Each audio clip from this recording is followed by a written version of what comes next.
Con su permiso, presidente, el día de hoy, 1 de mayo, Día del Trabajo, este día que damos un paso más en la dignificación del trabajo, en el derecho al futuro de millones de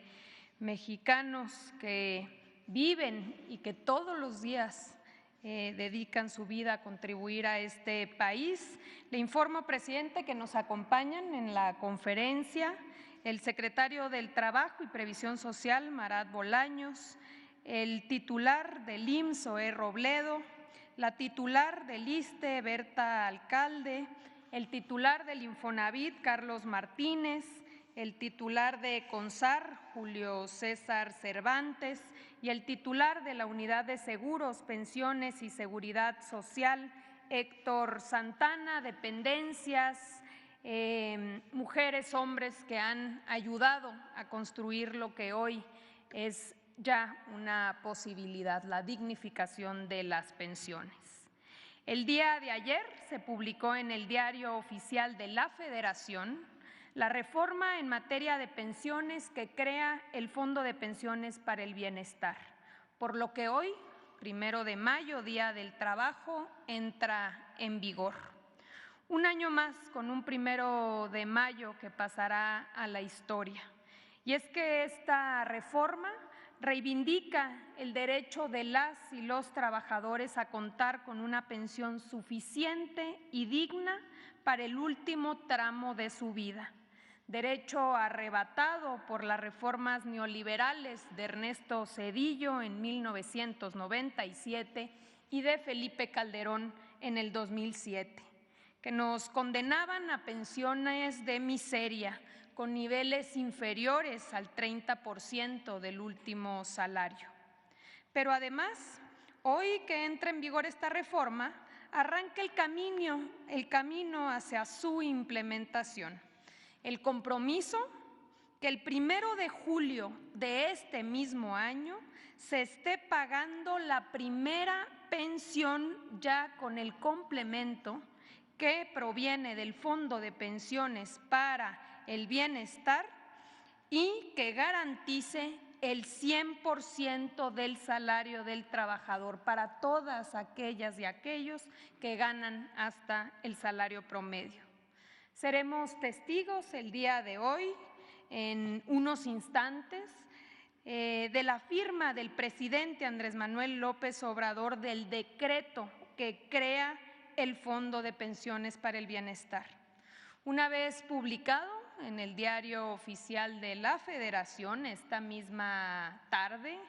en la vespertina, vendrá el trabajo coordinado para dotar al fondo de reglas operativas y de viabilidad financiera.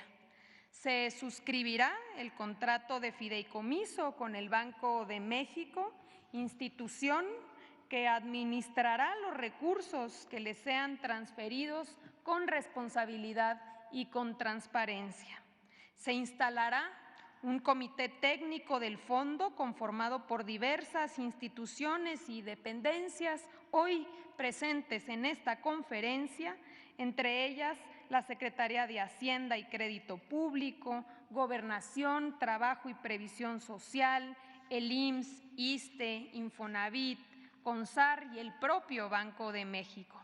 quienes deberán emitir sus reglas de operación y el régimen de inversión que permitirá al fondo garantizar un ahorro sostenido que genere rendimientos en el futuro.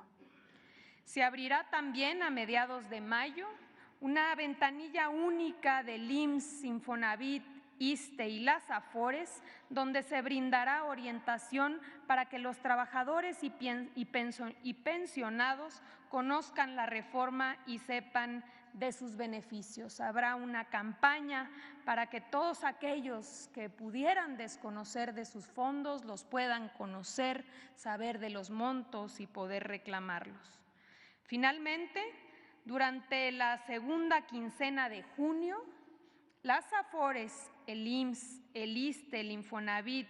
y el INDEP, así como otras fuentes de financiamiento, deberán transferir los recursos al fondo para que las y los trabajadores puedan acceder a su complemento, como ya dijimos, el primer día de julio, marcando así un hito que pasará a la historia como el día en que las pensiones se revalorizaron, se redignificaron y que además coincide con el 6º año del inicio de la transformación de la vida pública de nuestro país. Presidente, hoy finalmente vemos materializado la aspiración o digamos la preocupación,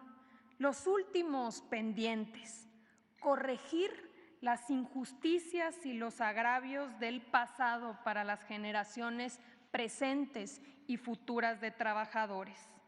No tenemos la menor duda de que este acto de justicia social tendrá un impacto profundo y perdurable en la vida de millones de personas trabajadoras que hoy podrán pensar en un futuro digno y una vejez con bienestar y con plenitud. Reconocemos el valor de las legisladoras, de los legisladores que a pesar de la campaña de mentiras y calumnias, con su voto apoyaron esta reforma y con ellos pudimos hacer realidad lo que hoy entra en vigor en nuestro país. Enhorabuena por los trabajadores, presidente, y si está de acuerdo procedemos a la firma del decreto que da por iniciado este recorrido que va a concluir el 1 de julio con el pago de las primeras pensiones dignas. Si nos acompañan, adelante.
Este lado,